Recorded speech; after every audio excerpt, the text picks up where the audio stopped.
तालियों की गड़गड़ाहट से आज के मुख्य वक्ता का स्वागत करें और हम आज के विषय पे बहुत ही गंभीरता से आपको सुनेंगे और आपके बताए हुए सुझाव पे आगे चलने का प्रयास करेंगे। उर्मिलेश सर।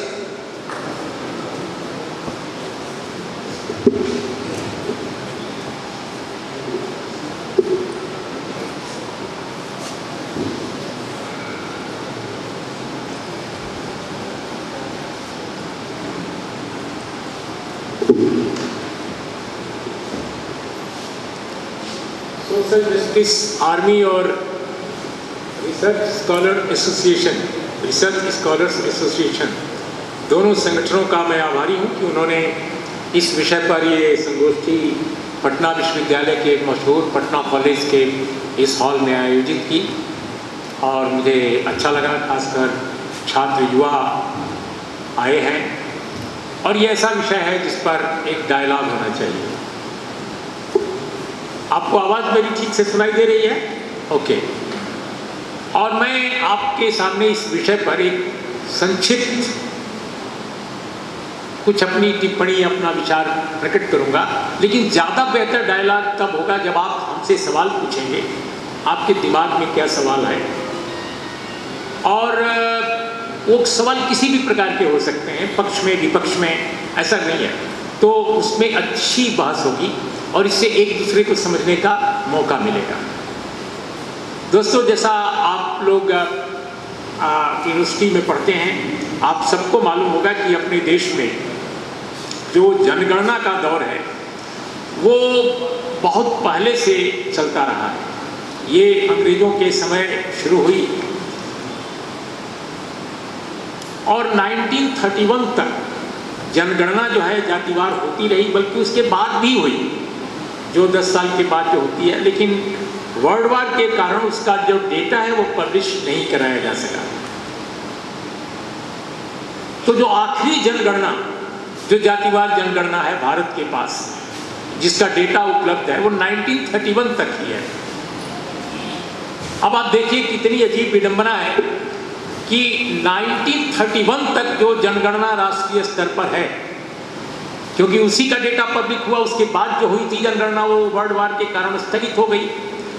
तो उसी 1931 की जनगणना के आधार पर जो जाति के आंकड़े हैं, इस देश का प्रशासन, शासन, कोर्ट कचहरी, media, social scientist, teacher, professor, सारे उसी के आधार पर अपने अनुमान लगाते हैं। जैसे आपने देखा होगा अखबारों में अक्सर छपा करता है जब चुनाव आते हैं कि नालंदा संसदीय क्षेत्र में इतने कुर्मी, इतने यादव, इतने भूमिहार, इतने राजपूत, इतने ब्राह्मण हैं, इतने दलित हैं। ये कहाँ से छपता है? SC ST का तो मैं समझ सकता हूँ, माइनॉरिटी कम्युनिटी के लोगों का भी समझ सकता हूँ, क्योंकि उनके डेटा उपलब्ध होते हैं हमारी जनगणना में, उन काउंट किया जाता है। लेकिन जो दूसरी बिरादरियों का जो डेटा मीडिया प्रकाशित करता है, प्रसारित करता है, उसका सोर्स क्या है? सिर्फ अनुमान, जिसको जो चाहा वो लिख दिया, क्योंकि एक परफॉर्मा बना हुआ है, ब्लूप्रिंट पहले से दिमाग में है कि 1931 में इतना रहा, तो लोग चलाए जा रहे हैं सदियों से, कई दशकों से, तो वो चला आ रहा है। इसी आधार पर जितने आयोग बने अपने देश में, उसमें भी उसी तरह की आंकड़ेबाजी का अनुमान चलता रहा, कोई ठोस आंकड़ा नहीं। राष्ट्रीय स्तर की बात मैं कर रहा हूं, तो ये अपने आप में एक विरोधाभास है कि आप देश के लोकतंत्र को वाइब्रेंट बनाना चाहते हैं, आपने एक बेहतरीन संविधान एडॉप्ट किया है और उस संविधान में क्या कहा गया है, उस संविधान में जो जो बातें कही गई हैं, क्या आप समझते हैं कि वो आंकड़ों के बगैर, असेसमेंट और आकलन के बगैर क्या उनको अचीव किया जा सकता है?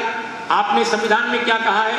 संविधान की उद्देशिका कहती है, प्रियम्बुल, हम भारत के लोग भारत को एक संपूर्ण प्रभुत्व संपन्न समाजवादी पंथ निरपेक्ष लोकतांत्रिक गणराज्य बनाने के लिए तथा उसके समस्त नागरिकों को, अब आगे ध्यान दीजिएगा, उसके समस्त नागरिकों को सामाजिक, आर्थिक और राजनीतिक न्याय, विचार, अभिव्यक्ति, विश्वास, धर्म और उपासना की स्वतंत्रता, प्रतिष्ठा और अवसर की समता प्राप्त कराने के लिए तथा उन सब में व्यक्ति की गरिमा और राष्ट्र की एकता और अखंडता सुनिश्चित करने की बंधुता बढ़ाने के लिए दृढ़ संकल्प होकर अपनी इस संविधान सभा में आज 26 नवंबर 1949 को एकता द्वारा इस संविधान को अंगीकृत, अधिनियमित और आत्मार्पित करते हैं। ये हमारा प्रियम्बल करता है। अब इसमें जितनी महत्वपूर्ण बातें कही गई हैं, सामाजिक, आर्थिक, राजनीतिक न्याय, अवसर की समानता, अवसर की समता, ये जितनी चीजें हैं वो दरअसल एक मुकम्मल आंकड़े, ठोस तथ्यों, इनके बगैर संभव ही नहीं है। ये बहुत बुनियादी बात है। लेकिन जब हम देश आजाद हुआ तो जनगणना में जो कास्ट का पहलू है वो गायब कर दिया गया। सरकार ने तय किया कि कास्ट की गिनती नहीं की जाएगी क्योंकि हम एक कास्टलेस सोसाइटी बनाएंगे। तो कास्टलेस सोसाइटी कैसे बनेगी? आप कहते हैं क्लासलेस बनाएंगे, कास्टलेस बनाएंगे, तो कास्ट और क्लास के बगैर सोसाइटी, इनके आंकड़ों को जाने बगैर, उनको इंपावर किए बगैर, उनके बीच जो असमानता है दूसरे वर्गों से, उसको खत्म किए बगैर आप कैसे बना सकते हैं? आप कैसे वैसा समाज बना सकते हैं? ये सोचा नहीं गया। अब आप सोचिए कि पिछड़ों के लिए एक आयोग बना, उस आयोग का नाम था काका कालेलकर आयोग। वो क्यों बना, उसकी भी बड़ी कहानी है। कहानी यह है, मैं शुरू का इसलिए ले रहा हूं क्योंकि ये समझने की जरूरत है कि क्यों हम बीजेपी की जो मौजूदा सरकार, हम सिर्फ उसी की आलोचना नहीं कर रहे हैं जो अभी आगे अपने भाषण में मैं करूंगा। मैं कांग्रेस रिजीम के दौरान जो गलतियां हैं उनको भी बैकग्राउंड के तौर पे आपके सामने मैं रखना चाहता हूं। वो क्यों ऐसा हुआ कि काका कालेलकर आयोग बना, जिसने आरक्षण के पूरे प्रयासों पर, एफर्मेटिव एक्शन पर पूरा रायता फैला दिया, वो अलग कहानी है। लेकिन हुआ ये था कि जब हमारी संविधान सभा बैठी थी तो उस वक्त आप जानते हैं कि उसके पहले, बहुत अरसा पहले, पुणे पैक्ट का नाम आप लोगों ने जरूर सुना होगा। पूना पैक्ट, जो महात्मा गांधी की जो येरवड़ा जेल में अनशन थी, उसके कारण डॉक्टर बाबा साहब भीमराव अंबेडकर को अपनी अलग निर्वाचक मंडल की डिमांड को छोड़ना पड़ा था।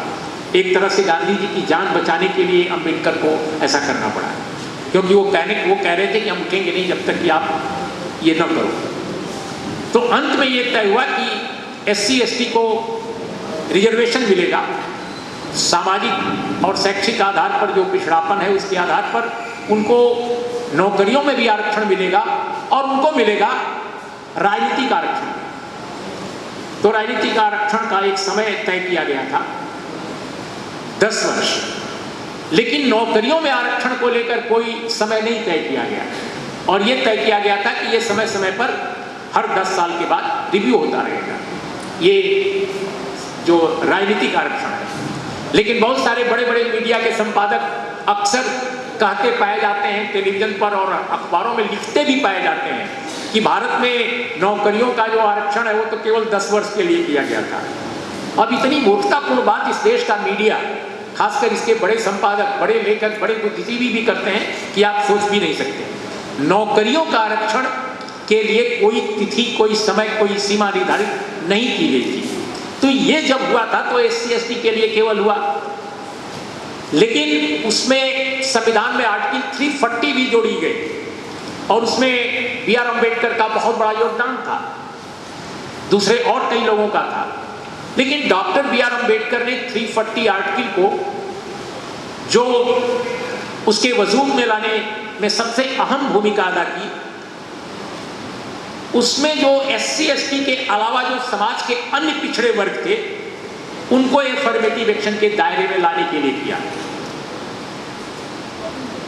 ताकि उनको आरक्षण मिल सके। उनकी संख्या बहुत ज्यादा थी समाज में, लेकिन हिस्सेदारी उनकी बिल्कुल नहीं थी, शासन, प्रशासन, राजनीति या कहीं भी। तो जब ये काम नहीं हुआ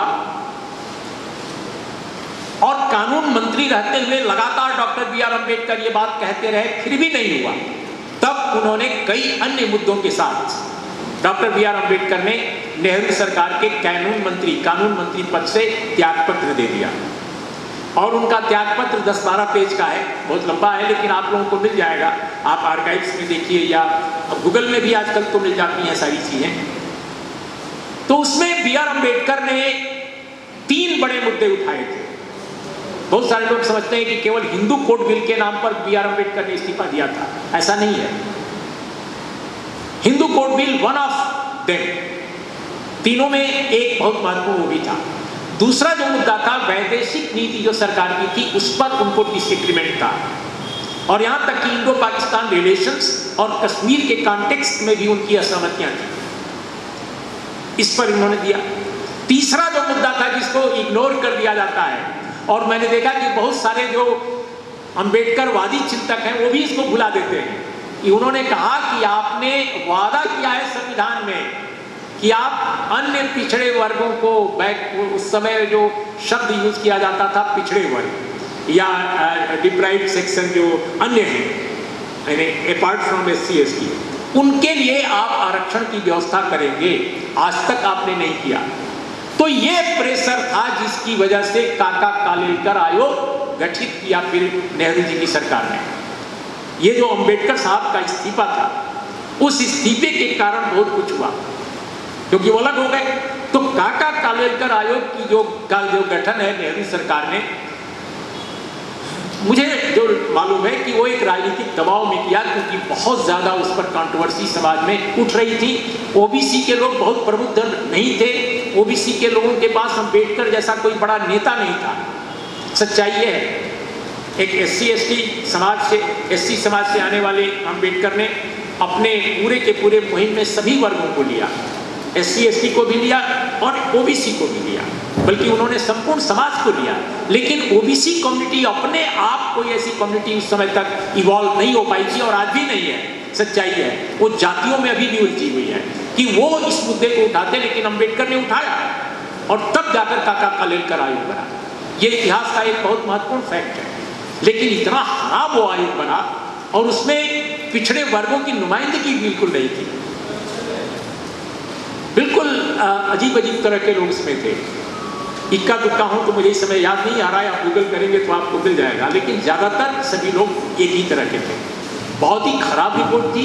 उसके आधार पर एफर्मेटिव एक्शन इंट्रोड्यूस ही नहीं किया जा सकता था ओबीसी को, और वो इररिलेवेंट हो गया। तब जाकर वर्षों बाद बीपी मंडल आयोग बना, और बीपी मंडल आयोग जब बना, आपको याद होगा, ये मोरारजी देसाई की सरकार ने इसको गठित किया, और उसमें बहुत सारे आपके राज्य के, अन्य राज्यों के भी बहुत सारे पिछड़े वर्ग के नेता सक्रिय थे। बीपी मंडल आयोग की जो रिपोर्ट है, अगर आप उसको देखिए तो उसका शुरुआती जो हिस्सा है उसमें एक ज्ञापन है भारत के तत्कालीन राष्ट्रपति को, जब उन्होंने रिपोर्ट सबमिट की। और वो सबमिशन जो उन्होंने किया तो उसमें जातिवार जनगणना की जरूरत पर बल दिया, और उन्होंने ये कहा, और ये एक सरकारी कमीशन था, भारत सरकार का कमीशन था, बीपी मंडल आयोग ने कहा कि जातिवार जनगणना न कराने से हमारे पास डेटा नहीं रहा है, हमें बहुत मुश्किलें आई इस रिपोर्ट को बनाने में। बाद के दिनों में उन्होंने कई इंटरव्यूज दिए, बहुत कम लोगों ने अखबार के इंटरव्यू लिए, लेकिन फिर भी कुछ एक लोगों ने लिए, और अंग्रेजी में कुछ एक मैंने देखे हैं आर्काइव्स में और पार्लियामेंट की लाइब्रेरी में भी। उसमें बीपी मंडल ने एक इंटरव्यू में ये तक कहा कि अगर मैं यूनिवर्सिटीज और बड़े संस्थानों के विद्वानों को जोड़ नहीं पाता इस रिपोर्ट को लिखने के लिए, तो मैं ये रिपोर्ट लिख ही नहीं सकता था। सरकारी डॉक्यूमेंट के आधार पर यह रिपोर्ट कंप्लीट नहीं की जा सकती थी। यूनिवर्सिटीज और संस्थानों के रिसर्च करने वाले लोगों, रिसर्च स्कॉलर्स, प्रोफेसर्स, इंटेलेक्चुअल्स, उनके कारण वो रिपोर्ट लिखी जा सकी, क्योंकि डेटा ही नहीं था जातियों का। तो हम क्या करते? अब आप सोचिए, जिस रिपोर्ट ने भारत में सामाजिक न्याय के क्षेत्र में एक क्रांति कर दी, बीपी मंडल आयोग की रिपोर्ट, उस रिपोर्ट को लिखने में डेटा की कमी का कितना बड़ा अभाव था, कुछ था ही नहीं। तो 1931 की जनगणना के आधार पर उन्होंने असेसमेंट किया कि 52% के आसपास ओबीसी होंगे, और वो भी जो तत्कालीन विद्वान, इंटेलेक्चुअल जिनके संपर्क में बीपी मंडल साहब थे, उनके फीडबैक को मिलाकर उन्होंने ये असेसमेंट किया कि 52% करीब करीब होने चाहिए। लेकिन 52% रिजर्वेशन वो क्यों नहीं दे पाए? वो चाहते थे कि 52% रिजर्वेशन ओबीसी का हो।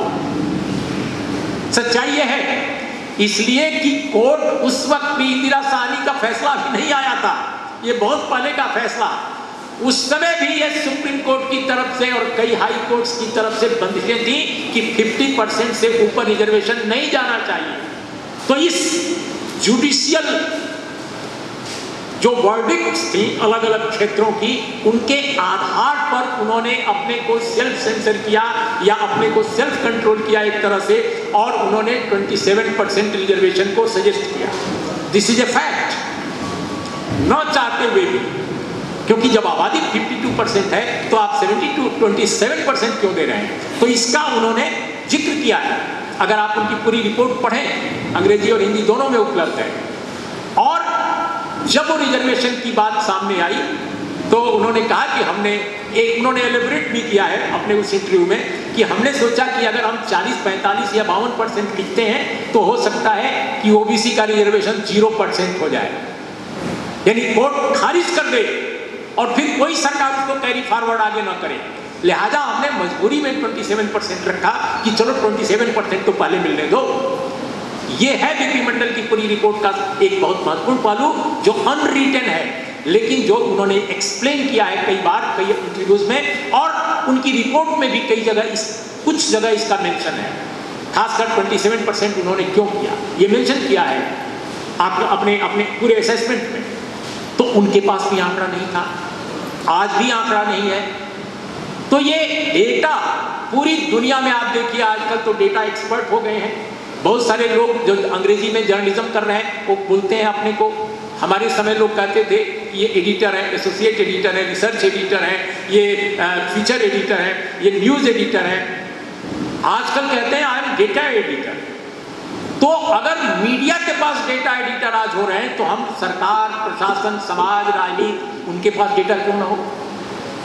तो डेटा कितनी जरूरी चीज है ये इतिहास में देखा जा सकता है, वर्तमान में देखा जा सकता है, एकेडमिक्स में देखा जा सकता है, मीडिया में देखा जा सकता है, हर क्षेत्र में देखा जा सकता है। लेकिन आश्चर्यजनक है कि अपनी सरकार ने इस पर कभी काम नहीं किया कि जातियों के आंकड़े आप ले रहे हैं, कुछ जातियों के आप ले रहे हैं, SC ST का आप ले रहे हैं ना, हर जनगणना में लिया जाता है। क्यों लिया जाता है? क्योंकि उनके लिए आरक्षण की व्यवस्था की गई थी।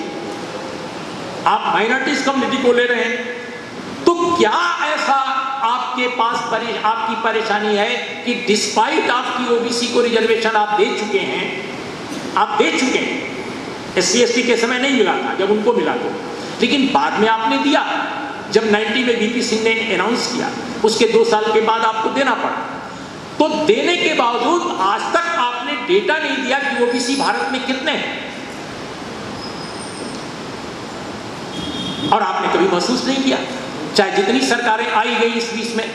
तो मुझे लगता है कि इससे बिल्कुल साबित होता है कि हमारी सरकार में बैठे जो लोग हैं, सरकार चलाने वाले जो लोग हैं, वो हरगिज नहीं चाहते थे कि भारत में जाति जनगणना हो।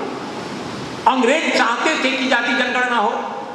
क्यों? क्योंकि उनको लगता था कि ये हमारी कॉलोनी है, हमारा उपनिवेश है, इसको किसी तरह से खुश रखना है, इसका शोषण करना है, अपने मुल्क को समृद्ध करना है, इसकी जो संपदा है उसके जरिए हम इनको खुश रखें। और साथ में उनके अंदर एक मैं ये तो नहीं कहूँगा कि बड़े न्यायप्रिय लोग थे, लेकिन उनको ये लगता था कि इसमें आंकड़े अगर सामने आ जाए तो हमको फैसला अपने पक्ष में लेने में आसानी रहेगी, यानी ब्रिटिश हुकूमत के पक्ष में।